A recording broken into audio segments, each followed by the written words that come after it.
Her şey bir şiirle başladı. Peygamber huzurunda okunan bir şiirle. Kızgın kum fırtınalarından, Adem Vadisi'nden kopup gelen bir şairle. Değerli kardeşler, bu gece böyle hem bir taraftan şehadette bulunurken, insanların renklerini ortaya çıkarırken, diğer taraftan da tarihte yaşanmış en büyük fethin gecesi olarak kıymet kazanıyor, değer kazanıyor. Yine dönelim, Resulullah sallallahu aleyhi ve sellem bu fethi yaşamak için yurdundan çıkarılmak zorunda bırakıldı. Ve kendisi çıkarken de biraz uzaklaşıyor, dönüyor, Mekke'ye sesleniyor.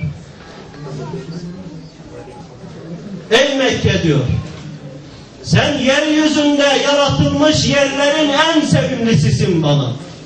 En azizisisin, en değerlisisin. Vallahi senin halkın beni çıkarmak zorunda bırakmasaydı ben seni terk etmezdim, senden çıkmazdım diyor. Çünkü sen peygamberler şehrisin. Çünkü sen İbrahim atamın şehrisin. Hazreti Hacer'in, İsmail'in, Adem'in, peygamberlerin şehri, Allah'ın beytinin, evinin şehrisin. Sen kıymetlisin, yeryüzünün kıymetli şehrisin. Ben elbette ki seni terk etmek istemezdim. Ama yeryüzünün zalimleri hayatı yaşanmaz kıldı. Yeryüzünün zalimleri imana hayat hakkı tanımadı. Yeryüzünün zalimleri Müslüman, mazlum, zayıf Müslümanlara hayat hakkı tanımadığı için biz hayata gidiyoruz. Biz hayatı yaşayacak, imanı yaşayacak yerlere gidiyoruz. Onun arayışındayız, onun için gidiyoruz. Sana Kur'an'ı indirene and olsun ki senin çıkarıldığın yere seni tekrardan döndüreceğiz. Sana Kur'an'ı indirene yemin olsun ki seni tekrardan çıkarıldığın yere döndüreceğiz. Yani sana Mekke'yi fethettireceğiz. İşte bu vaadi Allah'ın vaadinin gerçekleşmesidir Mekke'nin fethi.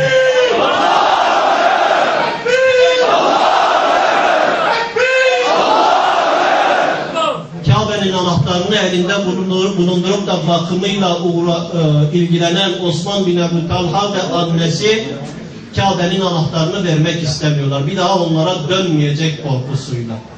Ve Resulullah'a halen şirk üzerine, biraz da düşmanlık üzerine vermek istemiyorlar. Resulullah Hazreti Ali'nin zoruyla anahtarı aldırıyor ve Kabe'ye giriyor. Kabe'nin putlarını kırıp Kabe'de secde edip Kabe'den çıkıyor, anahtarları teslim ediyor. Teslim ederken Osman bin Ebu Talha'ya ilginç bir şey söylüyor. Diyor, ey Osman, hatırlıyor musun sen? Diyor, hani bir gün sen bana müsaade etmemiştin Kabe'ye gireyim de 2 rekat namaz kılayım diye. Bana kapıları kapatmıştın ve bana müsaade etmemiştin. Ben de sana şunu söylemiştim. Ey Osman, bir gün bunun anahtarlarını kendi ellerinle bana vereceksin. Ve sen de o gün bana demiştin ki o gün Kureyş'in alçaldığı gündür. O gün Kureyş'in zillete düştüğü gündür demiştin. Ben de sana demiştim, bilakis o gün Kureyş'in yüceldiği gündür, şeref bulduğu gündür. Hatırlıyor musun?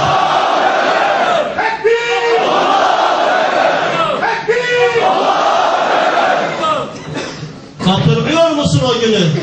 Ve Osman bin Ebu Talha zaten Allah'ın o hakkı gözetir ve utul emanati ila ehliha ayetinin de inişiyle emaneti ehline verin ayetinin gereği o anahtarları tekrar ona verince ve bu olayı hatırlatınca Osman bin Ebu Talha eşhedü en la ilahe illallah ve eşhedü enneke Resulullah diyor. Ey Mekkeliler, size bugün ne yapacağını sanıyorsunuz? Onlar da diyorlar ki biz senden hayırdan başka bir şey görmedik. Diyor, benimle sizin misaliniz Yusuf'la kardeşlerinin misalidir.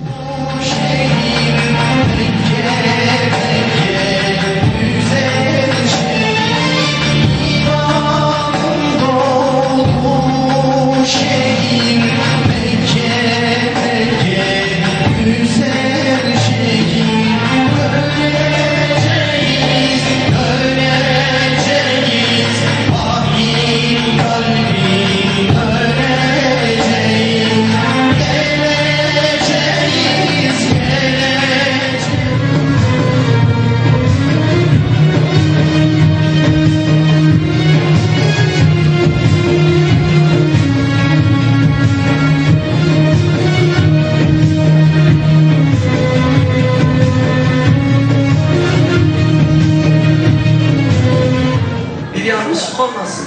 Babam dindar bir adamdır. Bu tür şeylere inanmaz. Yani eski kafalıdır. Kulaklarımla duymasam ben de inanmam. O zaman çıkar kağıdı kalemi yazmaya başla bakalım.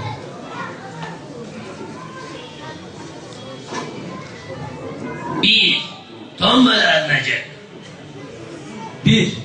Tombala alınacak. 2, kuru yemiş alınacak. 2. Kuru yemiş alınacak. 3, piyangolar. 3. Piyangolar. Yazdı mı acaba?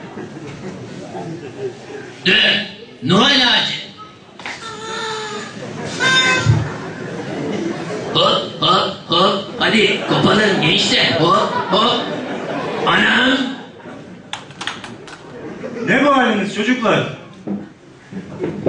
Ben de kendi kendime evlatlarımın Mekke'nin fetih gününü unutmamış olmasına seviniyordum.